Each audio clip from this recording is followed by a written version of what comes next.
মদ খালে লিভাৰ বেয়া হয় সকলোৱে জানো, কিন্তু কিয় কেনেকৈ বেয়া হয় সেইটো নাজানো। তো আজি এটা ডিটেইলছ ভিডিঅ' বনাম যাতে আপোনালোকে সকলোৰ লগত শ্বেয়াৰ কৰিব পাৰে, চবেই উপকৃত হ'ব পাৰে। তো মেকানিজম থাকে যে আপুনি মদ খালে লিভাৰ বেয়া হৈ যায়। কি কাৰণে হয়? প্ৰথম এদিন মদ খালে ডাইৰেক্ট বেয়া হৈ যাবনে? তো কি পৰ্যায়ত হয়, কেনেকে হয়, তাৰ পৰা কেনেকে বাচিব পাৰি সেইটো যাতে সকলোৰ লগত শ্বেয়াৰ কৰিব পাৰে তাৰে ওপৰত ডিটেইলছ ভিডিঅ' আৰু। তো আমি জানো যে ফেটি লিভাৰ ডিজিজ যোনটো হয় সেইটো দুটা টাইপৰ থাকে। এটা হ'ল এলকহলিক ফেটি লিভাৰ ডিজিজ, যোনটো নেকি মদ খোৱাৰ কাৰণে যোনটো ফেটি লিভাৰ ডিজিজ হয় সেইটো এলকহলিক ফেটি লিভাৰ ডিজিজ, আৰু যোনটো মদ নোখোৱাৰ কাৰণে বেমাৰ হয় ফেটি লিভাৰ হয় তো সেইটোক নন এলকহলিক ফেটি লিভাৰ ডিজিজ বুলি কয়। তো আজি আমি বেসিক্যালি কথা পাতিম যে এলকহলিক ফেটি লিভাৰ ডিজিজ কি হয়।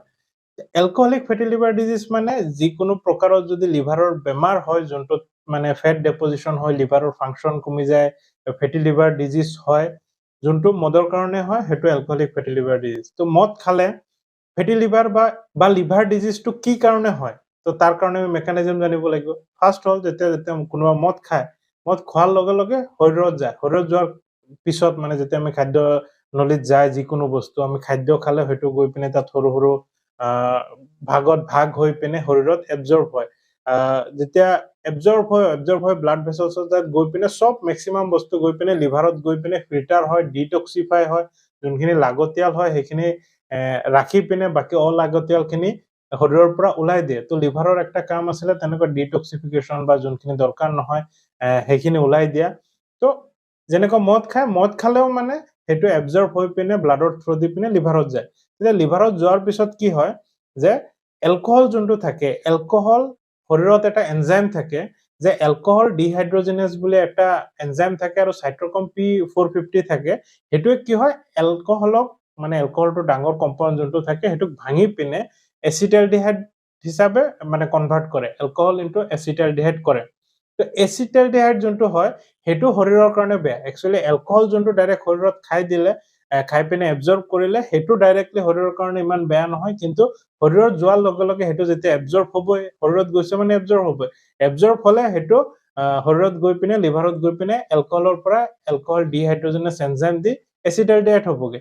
তো এচিটালডিহাইড যেতিয়া হ'ব সেই এচিটালডিহাইডটো শৰীৰৰ কাৰণে টক্সিক আৰু লিভাৰৰ কাৰণে টক্সিক হয়, যোনটোৱে নেকি লিভাৰক ডেমেজ কৰে আৰু শৰীৰৰ বহুত মানে ইনফ্লেমেশ্যন কৰে, মানে যোনটো অক্সিডেটিভ ষ্ট্ৰেছ বুলি কয়, যে শৰীৰত কিবা এটা যদি কেমিকেল যায়গে, কেমিকেল যোৱাৰ কাৰণে যোনটো শৰীৰে প্ৰেছাৰ পায়, প্ৰেছাৰ পোৱাৰ কাৰণে যোনখিনি জেগাত ডেমেজ হয় তাত ফুলি যায়, ইনফ্লেমেশ্যন হয়, ইনফ্লেমেশ্যন হোৱাৰ কাৰণে লিভাৰত ডেমেজ হয়। তো সেইটো এটা প্ৰক্ৰিয়া হয় যোনটোৰ কাৰণে মানে মেকানিজম হ'ল যোনটোৰ কাৰণে লিভাৰ ডেমেজ হয়, যে এলকহলটো ডাইৰেক্টলি টক্সিক নহয়, এলকহলতকে যোনটো কনভাৰ্ট হয় যে এচিটালডিহাইড হয় সেইটোৱে শৰীৰৰ কাৰণে টক্সিক হয় আৰু সেইটোৱে লিভাৰ ডেমেজ কৰে। ফাৰ্ষ্ট।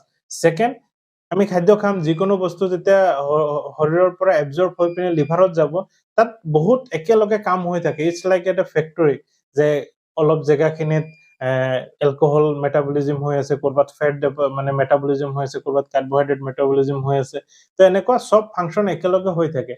যেতিয়া এলকহল খাব, এটাতো হ'ল যে এচিটালডিহাইড হৈ পিনে সেইটো টক্সিক হিচাপে লিভাৰ ডেমেজ কৰি আছে, প্লাছ কি হ'ব যেতিয়া এই এচিটালডিহাইড বা এলকহল মেটাবলিজিম হৈ থাকিব সেইটোৱে কি কৰে ফেট মেটাবলিজিম ইণ্টাৰফেয়াৰ কৰে, মানে যোনটো ফেট আমি শৰীৰত খালে মেটাবলিজিম হৈ পিনে শৰীৰৰ পৰা ওলাই দিব লাগে সেই মেটাবলিজিমটো ইণ্টাৰফেয়াৰ হোৱাৰ কাৰণে কি হয় শৰীৰত ফেট একুমুলেট হৈ যায়, আৰু ফেট একুমুলেট শৰীৰৰ বিভিন্ন পাৰ্টৰ লগত লিভাৰতো একুমুলেট হৈ যায়। তো এলকহলৰ কাৰণে যোনটো ফেট ডেপজিশ্যন হৈছে লিভাৰত, তেনে সেইটো এলকহলিক ফেটি লিভাৰ ডিজিজ, আৰু ফেট ডেপজিশ্যন হোৱাৰ লগে লগে কি হয় ফাংচন কমি আহিব আৰু বহুতো প্ৰব্লেম দেখা দিব।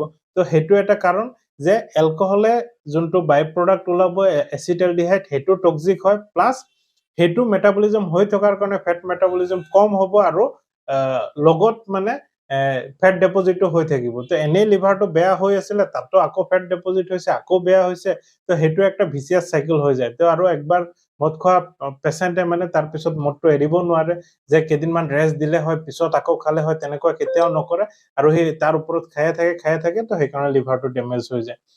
যেতিয়া ফুলি যাব, ইনফ্লেমেশ্যন হ'ব, সেইটো হৈ পিনে যেতিয়া যিকোনো জেগাত কাটিলে আমাৰ যেতিয়া শুকাই যোৱাৰ পিছত আমাৰ সেই স্কাৰ ফৰ্মেশ্যন হয়, যেতিয়া লিভাৰত এচিটালডিহাইডটোৱে ইনজিউৰ কৰিব সেইখিনিও যেতিয়া হিলিং হ'ব তাত স্কাৰ ফৰ্মেশ্যন হয়, তেতিয়া চিৰচিছ হয়।